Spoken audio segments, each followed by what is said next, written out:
Irmãos, eu quero convidá-los nesta noite para abrir comigo a palavra de Deus lá na primeira carta do apóstolo Paulo aos Coríntios. Primeira carta do apóstolo Paulo aos Coríntios, no capítulo de número 15. Primeira carta do apóstolo Paulo aos Coríntios, capítulo 15. No culto da manhã, hoje, pregamos sobre o tema Quando o crente duvida de Deus, lá em Jeremias, no capítulo 15. E agora nós vamos começar uma nova série de mensagens nesse mês de janeiro, cujo tema é o maravilhoso Evangelho de Cristo, com base num livro que Deus nos usou para escrever, para anunciar o Evangelho do Senhor Jesus. Eu convido a igreja para que se coloque de pé. Nossa mensagem hoje será fundamentada no versículo de número 1, versículo 1. Primeira carta de Paulo aos Coríntios, capítulo 15, versículo 1. Eu lerei uma vez, a igreja lerá a segunda vez. Assim diz a palavra do Senhor. Irmãos, venho lembrar-vos o evangelho que vos anunciei, o qual recebestes e no qual ainda perseverais. A igreja.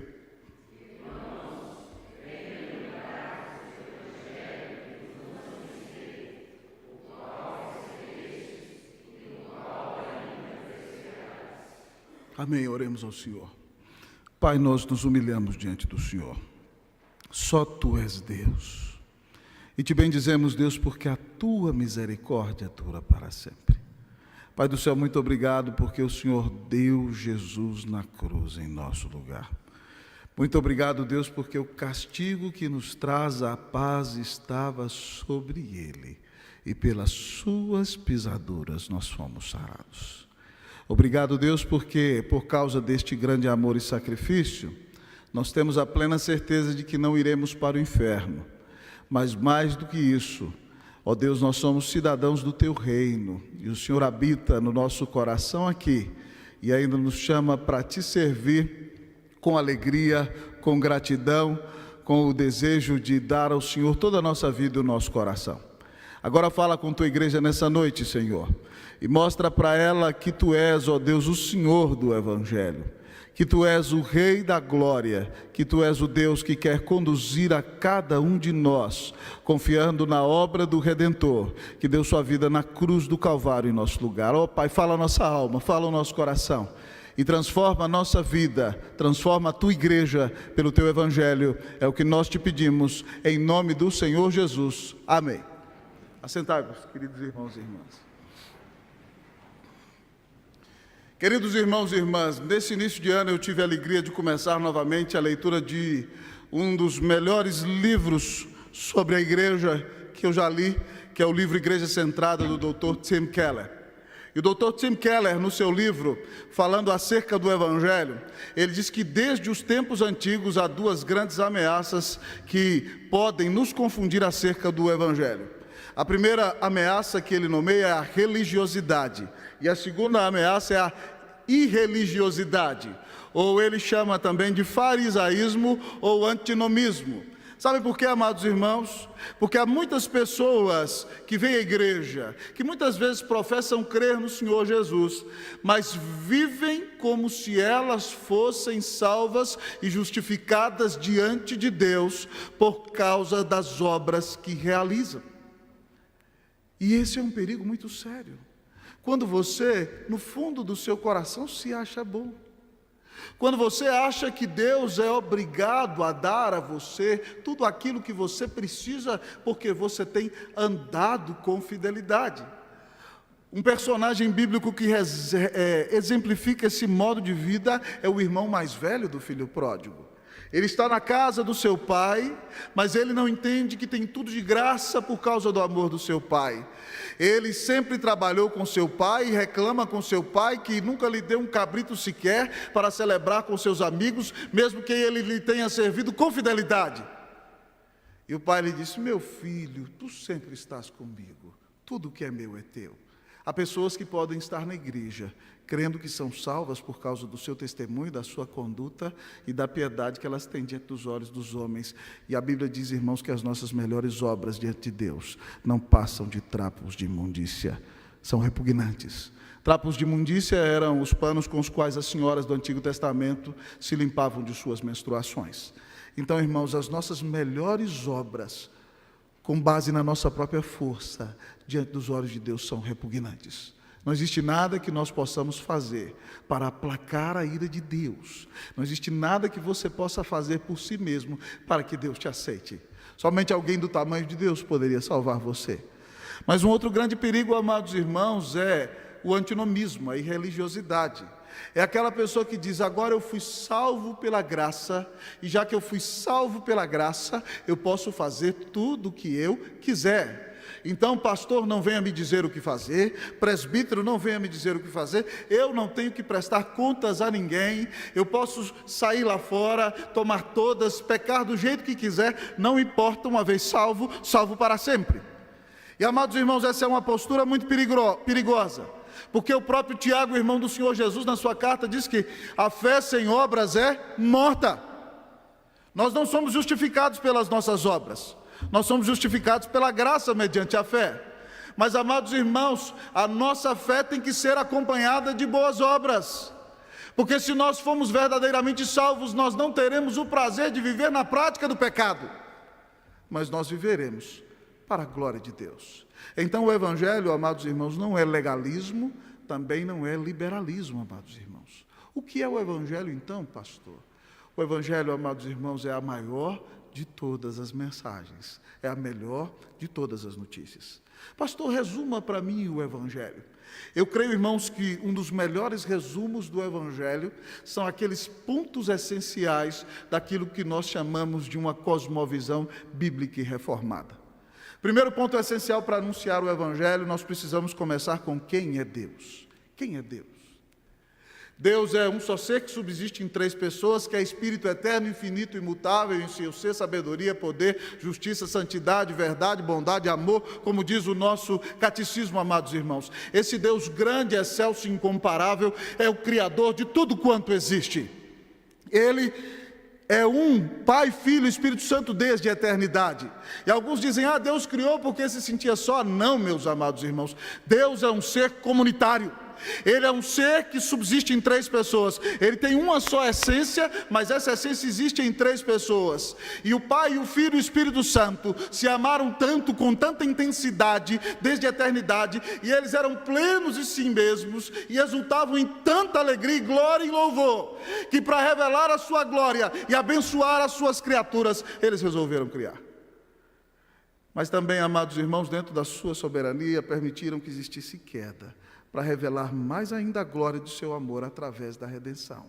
Deus é santo e criou todas as coisas, e criou o homem à sua imagem e semelhança para glorificá-lo. E o segundo ponto para pregar o Evangelho na nossa cosmovisão é quem é o homem. O homem foi criado à imagem e semelhança de Deus e tem como principal objetivo glorificá-lo e exaltá-lo. Mas, amados amigos e irmãos, esse homem se rebelou contra Deus, deu ouvidos à voz do diabo e à sua própria natureza pecaminosa, então, e se levantou contra Deus, e pecou e ofendeu a santidade de Deus. E porque Deus é justo, agora todo ser humano é merecedor da ira desse Deus. Então, quem é Deus? Deus é santo, justo e bom. O homem é pecador. Nós todos que estamos aqui nascemos em pecado, amados irmãos. Como diz Davi: eu nasci em pecado me concebeu minha mãe. Mas, pastor, então, e agora o que faremos? Porque Deus é justo, e Ele então derramará a sua ira sobre nós. Mas na eternidade, amados irmãos, e aí está o terceiro ponto da nossa cosmovisão, que nós chamamos de redenção, mas nesse ponto nós precisamos saber quem é Jesus. Jesus, amados irmãos, é o próprio Deus. É a segunda pessoa da Trindade. Ele, amados irmãos, foi um com o Pai desde a eternidade. João, no início do seu evangelho, chama de o Verbo, e diz que no princípio ele era Deus, ele estava com Deus, e por meio dele foi feito tudo o que se fez. Sem ele, nada foi feito. Mas ele então, na eternidade, voluntariamente resolve, amados irmãos, num grande plano de redenção, se tornar homem, porque o homem pecou contra Deus, mas sem deixar de ser Deus, porque somente alguém do tamanho de Deus poderia aplacar a ira do Deus eterno. E então Jesus nasce na plenitude dos tempos, na casa de José, filho da Virgem Maria, amados irmãos, numa humildade imensa, tem como seu primeiro berço um coxo, vive uma vida de plena obediência, amados irmãos, para que em sua justiça, amados irmãos, conquistasse a nossa salvação.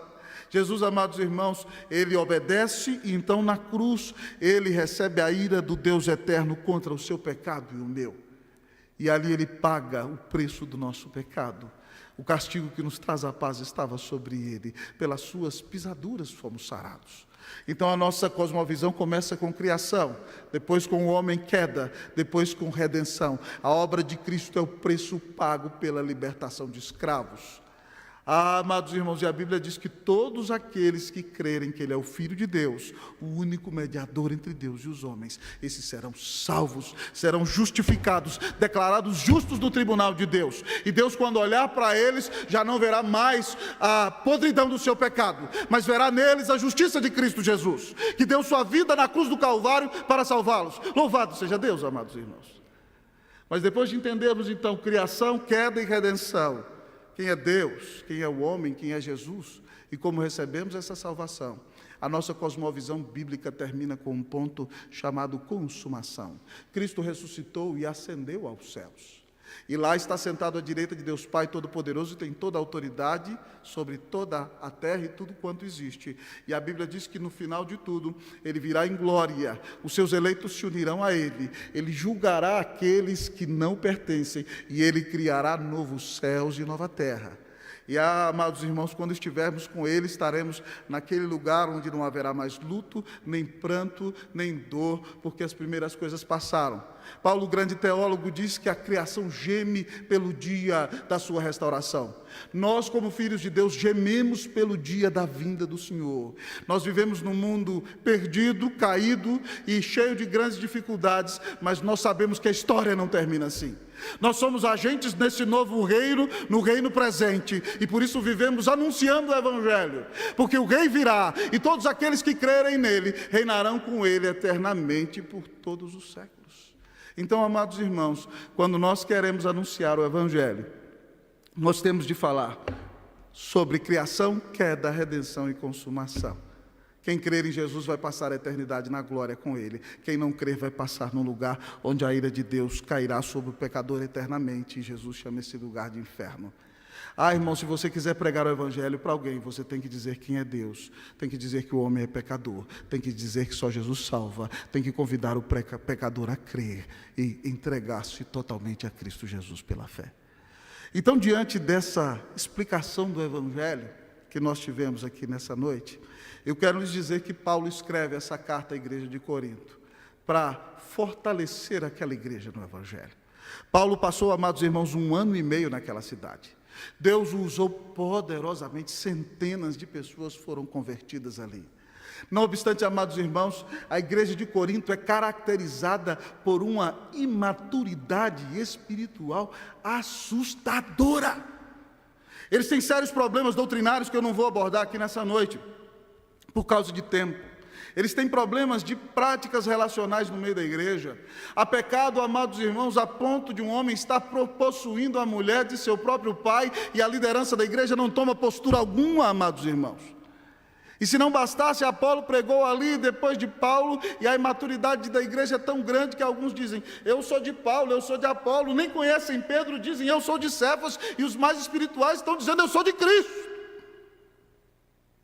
Essa igreja tem problemas no culto, na hora da ceia, na hora de manifestações espirituais, mas Paulo ainda os chama de irmãos, no início do nosso versículo. E o que vai curar essa igreja, amados irmãos, é o Evangelho. E ao pregar para os coríntios de novo, Paulo apresenta aqui, não só a eles, mas também a mim e a você que estamos em São Paulo no dia de hoje, as exigências do Evangelho.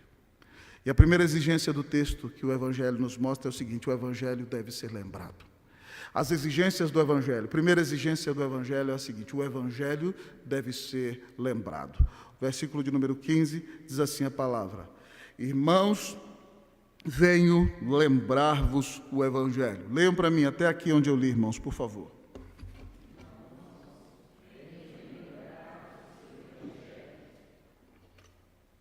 Paulo, amados irmãos, vem lembrar o Evangelho. Ele lembra o evangelho, veja bem, você diz, pastor, mas o evangelho tem que ser pregado para não crentes. Para quem que ele está pregando aqui, irmãos? Irmãos, é para a igreja. Então Paulo começa a ensinar aqui para mim e para você, que não são somente os não cristãos que têm que ouvir o evangelho. Que você que foi criado na igreja, que é presbiteriano há 80 anos, que está na 5ª geração do presbiterianismo, você que é cristão precisa se lembrar do evangelho, precisa ser lembrado do evangelho. Paulo, amados irmãos, nesse verbo lembrar aqui no grego, traz a ideia de que o evangelho tem que ser reconhecido e repetido na nossa mente e na nossa vida a cada dia. A igreja de Corinto será curada de todos os seus problemas quando ela de fato colocar o evangelho em seu devido lugar, quando ela tiver Jesus como o maior amor da sua vida, quando ela entender que a sua justiça vem da obra do Senhor Jesus e não da obra de homens, quando ela tiver a sua fé colocada no Senhor. Paulo, amados irmãos, repete o evangelho, não obstante haver pregado 1 ano e meio o evangelho naquele lugar. Quando escreve essa carta, ele diz, irmãos, venho lembrar-vos do evangelho. E isso significa, amados irmãos, que eu e você precisamos ouvir o evangelho várias vezes. O evangelho tem que ser repetido para mim e para você muitas vezes. Há pessoas que têm uma postura equivocada.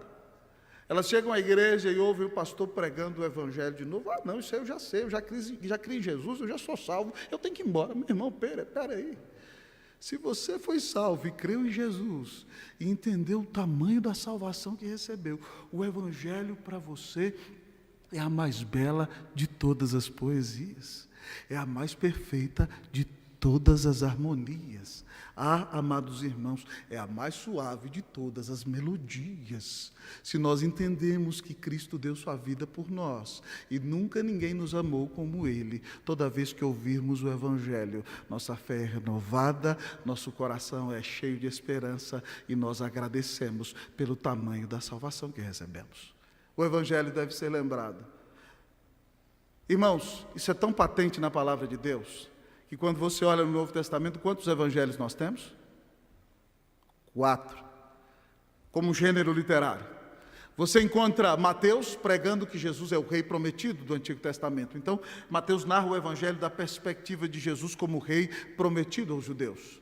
Marcos, que é o primeiro a escrever, narra Jesus como o servo sofredor que se humilhou e realizou obras e salvou o seu povo, pregando para os romanos, mostrando que a virtude na humildade, porque os romanos eram caracterizados por uma soberba imensa, e ele mostra que Deus se humilhou para salvar o seu povo. Mas Lucas, amados irmãos, quando prega o evangelho, ele ressalta a humanidade de Cristo. É por isso que no evangelho de Lucas você vê Jesus dependendo tanto do Espírito Santo. É por isso que no evangelho de Lucas você vê Jesus orando como em nenhum outro evangelho, porque Lucas quer enfatizar que Jesus é homem, que veio dar a vida no lugar de homens e mulheres que precisam de salvação. Mas o evangelho então é repetido em Mateus, em Marcos, em Lucas, mas João, amados irmãos, vem aqui com grande graça e amor, galhardia, teologia, mostrar que Jesus Cristo é Deus. O enfoque do evangelho de João é mostrar a divindade do Senhor Jesus. Ele é o verbo, ele é o Filho de Deus, ele é o Deus encarnado, que deu sua vida na cruz para nos salvar. O evangelho na Bíblia é repetido muitas vezes, irmãos, mas não só nos livros que tem como gênero literário esse nome de evangelho. O próprio livro de Atos, que é um livro de história, mostra como cresce a igreja guiada pelo Espírito Santo que prega o evangelho. Mas o próprio Paulo, amados irmãos, que o Dr. Marcel disse muito bem, falando que intelectualmente na terra é o fundador do cristianismo, Paulo, amados irmãos, em Romanos, irmãos, expõe teologicamente de uma maneira belíssima o evangelho. Romanos é tão precioso na história que Martinho Lutero, Agostinho, John Wesley, amados irmãos, se converteram lendo o livro de Romanos. Deus os converteu assim. Mas, irmãos, não somente em Romanos, nós vemos Paulo aqui em 1 Coríntios desafiando a igreja a amadurecer centrada no evangelho. Nós vemos ele em 2 Coríntios defendendo a sua autoridade de pastor com a igreja difícil de Corinto, mostrando que Deus o constituiu apóstolo do evangelho. Lá para os Gálatas, amados irmãos, que abandonaram a fé no Senhor Jesus e querem se tornar judeus de novo, ele os desafia e diz a eles que eles estão se afastando da salvação, eles têm que crer no evangelho. Para os Efésios, quando ele quer mostrar o que é verdadeiramente a igreja, ele mostra o plano de Deus na eternidade, a redenção na plenitude dos tempos, o selo do Espírito Santo, e como esse grande evangelho transforma a sua vida e a minha vida na prática. Aos Colossenses, amados irmãos, ele nos mostra que Cristo, amados irmãos, é o centro da história, Cristo é o centro da Escritura, Cristo é o centro de tudo que há no mundo, Cristo é o Rei da glória, Ele é perfeito em plenitude, Ele é Deus. Aos Colossenses que estão buscando anjos, querendo adorá-los, ele diz: Cristo é superior a tudo e a todos, Ele é o Rei da glória. Aos Filipenses que estão entristecidos, presos, ele diz: alegrem-se, porque vocês são salvos pelo Evangelho. Aos Tessalonicenses eles dizem: vocês são essa igreja bela e bonita que surgiu em 3 semanas porque o Evangelho operou no meio de vocês. Na segunda carta eles dizem: podem esperar a vinda do Senhor com esperança e alegria, porque Deus os salvou no Evangelho. E assim por diante, amados irmãos, o apóstolo vai dizendo a seu filho Timóteo que ele tem que ser um pastor firmado no Evangelho, que ele tem que pregar o Evangelho com clareza. A Tito ele mostra, amados irmãos, que o Evangelho tem implicações para transformar a vida de crianças, de adultos, de jovens, de idosos, de homens, de mulheres, em todos os aspectos da vida. Irmãos, o Evangelho é tão importante que a Bíblia o repete nos 39 livros do Antigo Testamento e nos 27 do Novo Testamento. Então, se Deus intencionalmente repete o Evangelho com tanta clareza, eu e você precisamos entender que nós precisamos ouvir o Evangelho todos os dias. Porque ainda, irmãos, que digamos crer na salvação, muitas vezes nós facilmente voltamos para o modus operandi das obras. Quer que eu te dê um exemplo? Quando alguém fala mal de você, qual é a sua atitude? Não quero saber dessa pessoa. Será que ela não está vendo que eu sou bom? Mas se você entende o Evangelho, quando alguém falasse mal de você, ou denegrisse a sua pessoa, sabe o que você deveria dizer? Você não sabe nem a metade. Você só está vendo por fora a bela viola, por dentro, pão bolorento. Irmãos, nós somos pecadores. Se você entende quem você é, qualquer palavrinha boba de qualquer pessoa imatura não vai te ofender. Mas se você entende o tamanho da salvação que você recebeu, meu irmão, você não vai se preocupar se fulano gosta de você, se fulano não gosta de você. Você não precisa agradar a homens. O seu valor não está no que as pessoas pensam de você. O seu valor está no fato de que você foi amado antes da fundação do mundo, eleito soberanamente por Deus, redimido por Cristo na cruz do Calvário, selado pelo Espírito Santo, e de que das mãos do Senhor ninguém te tira. Veja bem como eu e você precisamos do Evangelho para ter uma autoestima saudável, para viver uma vida pacífica, para não viver brigando com todo mundo, até dentro de casa, amado irmão. Quando alguém da nossa família critica um defeito nosso, a gente: não, mas você não está reconhecendo. Peraí, nós somos 1000 vezes piores do que tudo que dizem a nosso respeito. Se o Evangelho, irmãos, governa a nossa vida e o nosso coração, nós vamos viver muito felizes, em paz, sem peso nos ombros, porque nós temos que viver agora para agradecer a Deus, por causa da grande salvação que recebemos. Nós não precisamos provar nada para ninguém. Louvado seja o nome do Senhor. Então, meu irmão, o que fazer, pastor? Lembre o Evangelho para você mesmo todos os dias. Já comece de manhã lendo a palavra e diz: Deus, obrigado pela graça de Jesus. Eu não presto, eu não valho nada, mas Jesus me amou, eu sou dele. Louvado seja Deus, sou perdoado. Glória ao Senhor por isso. Mas faça mais, repita o Evangelho para a sua mulher, né? Eu olho para minha mulher: minha querida, você é tão linda, né? Que pena que é pecadora, mas eu sou mais do que você. Louvado seja Deus por isso, né? Mas aqueles meninos lindos que Deus deu para nós, olha para você ver. Deus tem abençoado, mas se a graça de Deus não estiver ao seu lado, meu filho, você estaria no inferno. Você só não está fazendo as piores coisas porque Deus tem te preservado. Repita o Evangelho para a esposa, repita para os filhos dentro de casa. Quando tiver oportunidade, repita o Evangelho para os colegas do trabalho. Irmão, o centro de tudo na vida da igreja é o Evangelho. E o que cura, amados irmãos, os nossos relacionamentos uns com os outros e faz a igreja crescer e caminhar em paz é o Evangelho de Cristo Jesus. Se nós queremos, irmãos, ser uma bênção nesse tempo, nós temos que olhar para o Evangelho, crer no Evangelho e gloriarmos-nos dessa grande salvação maravilhosa que Deus nos deu em Cristo Jesus. Louvado seja Deus. Primeira exigência do Evangelho, lembre-se do Evangelho. Mas o texto tem mais para nós. Pastor, qual é a segunda exigência do Evangelho? A segunda exigência do Evangelho é anuncie o Evangelho. Primeiro, lembre-se do Evangelho. Segundo, anuncie o Evangelho. Irmãos, venho lembrar-vos o Evangelho que vos anunciei. Paulo, irmãos, pregou o Evangelho.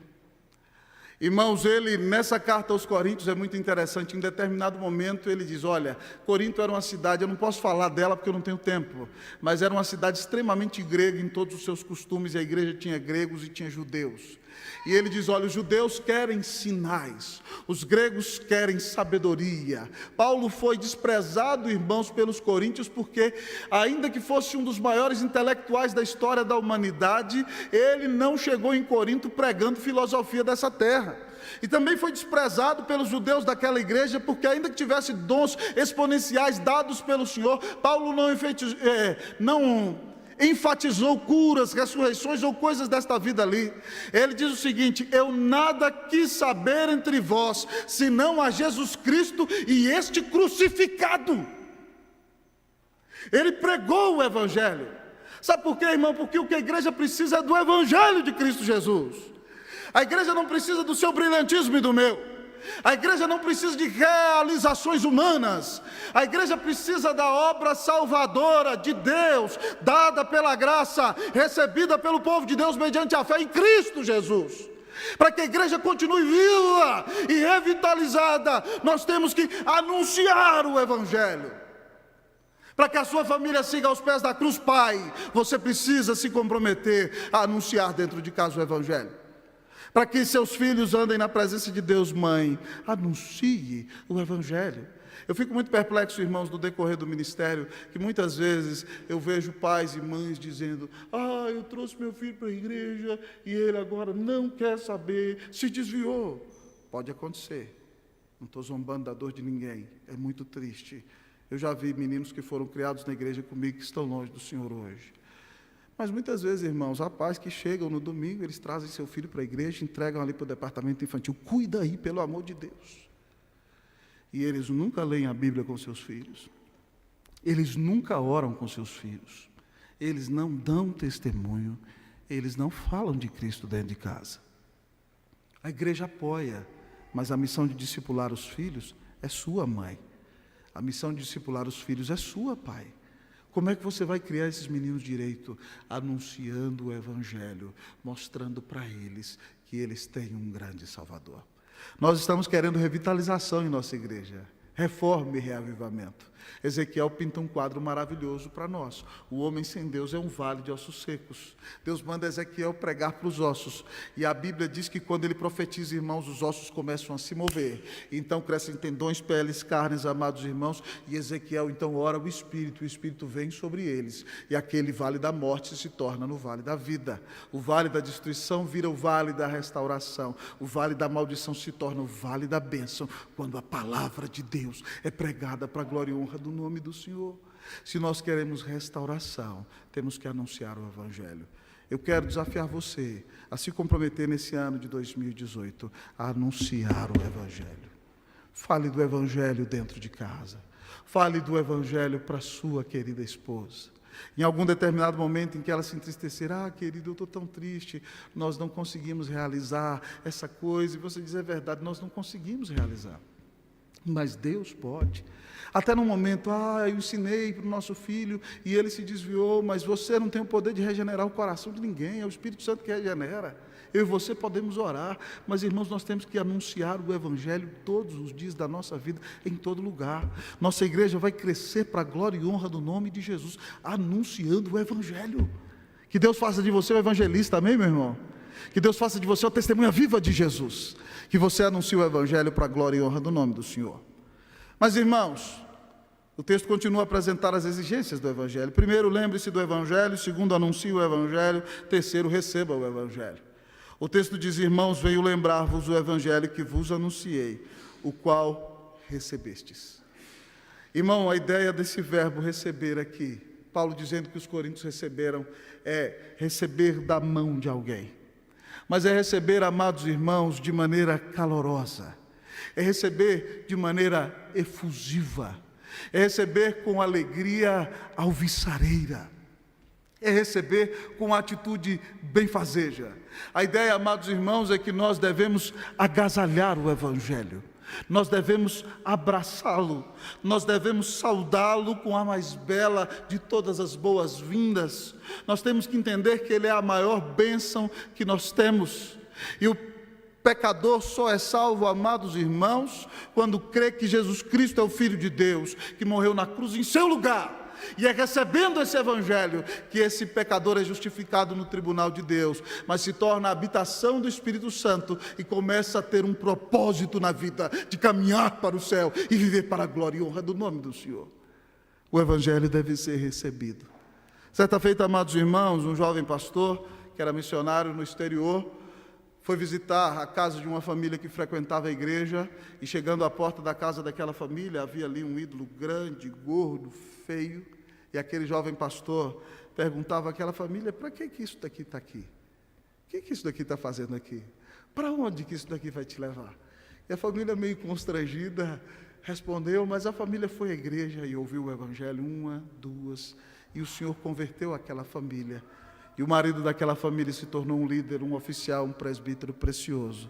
E aquela mulher mandou quebrar aquele ídolo gordo, feio e horripilante, ao qual ela adorava, e se tornou uma grande anunciadora do Evangelho de Jesus. E onde ela ia, ela falava da salvação. E muita gente creu no Senhor Jesus, através daquela irmã que entendeu que viver para Deus não é viver uma vida boa para reencarnar melhor, reencarnar melhor, reencarnar melhor, reencarnar melhor. Isso não existe. A Bíblia diz que ao homem está permitido morrer uma só vez, e depois disso o juízo. A Bíblia diz que depois desta vida, amado amigo e irmão, só há 2 lugares para os quais o pecador pode ir. Não há um lugar intermediário. Há o céu, amados irmãos, na presença de Deus, onde a alma feliz se deleita na presença de Jesus. Mas há o inferno, amados irmãos, que é um lugar de ira, de angústia, de dor, de sofrimento, onde a chama queima a pessoa que não se consome, mas ela, irada, não se converte ao Senhor e diz: maldito desse Deus que me queima, entregue a sua própria sorte. Não há nenhum outro lugar para onde o pecador possa ir. E se nós queremos, irmãos, ver nossos amigos, ver nossos familiares aos pés da cruz, nós temos que anunciar o Evangelho de Jesus.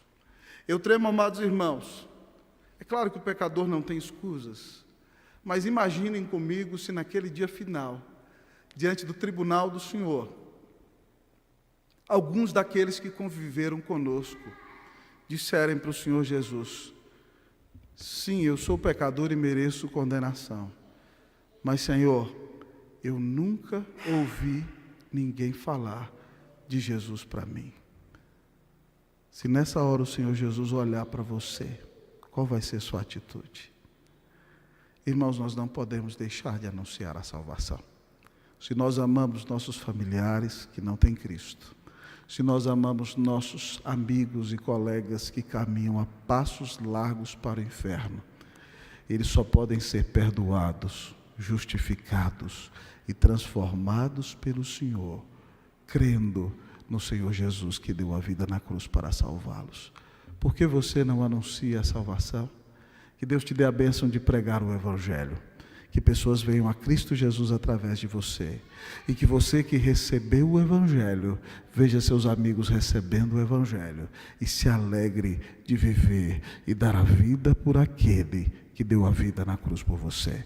Que Deus faça de nós uma igreja que agasalhe o Evangelho e que leva outros a receber o Evangelho para a glória e honra do nome de Jesus. Semana passada eu contei o testemunho de André. André era discípulo de João Batista, junto com João Evangelista. Jesus passou um dia, João Batista diz: eis aí o Cordeiro de Deus que tira o pecado do mundo. André perguntou a Jesus: onde o Senhor está morando? Jesus falou: venha ver. E ele tomou o café da tarde com Jesus e foi convertido. E quando saiu dali, encontrou seu irmão Pedro e disse para ele: achamos o Salvador, o Messias, e levou o seu irmão a Jesus. E Pedro creu e foi salvo, irmãos. André não ganhou multidões para Jesus, mas ganhou Pedro, que num só sermão ganhou 3.000 para o Senhor. Que Deus use a sua vida, amém, meu irmão? Para que pessoas recebam o Salvador. Mas, irmãos, o texto aqui, em último lugar, nos diz o seguinte: exigências do Evangelho. Primeiro, lembre-se do Evangelho. Segundo, anuncie o Evangelho. Terceiro, receba o Evangelho. Mas em quarto e último lugar, o texto diz: persevere no Evangelho. Persevere no Evangelho. Vamos ler o versículo de número 15 inteiro? A igreja vai ler para mim. Podem ler, irmãos, por favor? Irmãos.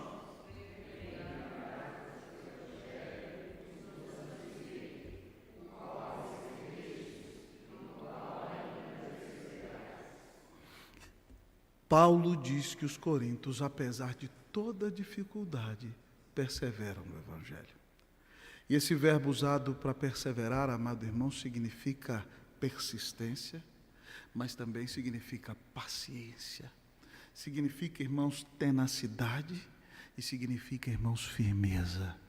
Irmãos, não adianta alguém dizer que um dia creu em Jesus, que veio para a igreja, mas sair para o mundo e viver como um pagão, como um filho das trevas, muitas vezes como um demônio. Essa pessoa não creu, ela se convenceu, porque o Evangelho é belo demais, é a melhor de todas as notícias. Mas quem crê no Evangelho, irmão, vai perseverar no Evangelho. O Senhor Jesus, em João 10, 27, diz que nós somos ovelhas dadas a Ele pelo Pai. E aquilo que o Pai lhe dá é maior do que tudo. E das mãos do Pai, ninguém pode arrebatar. Então, se você é de Jesus, preste bastante atenção aqui. Você pode até tropeçar, e muitas vezes vai tropeçar para ser humilhado, para que você entenda quem você é sem Cristo Jesus.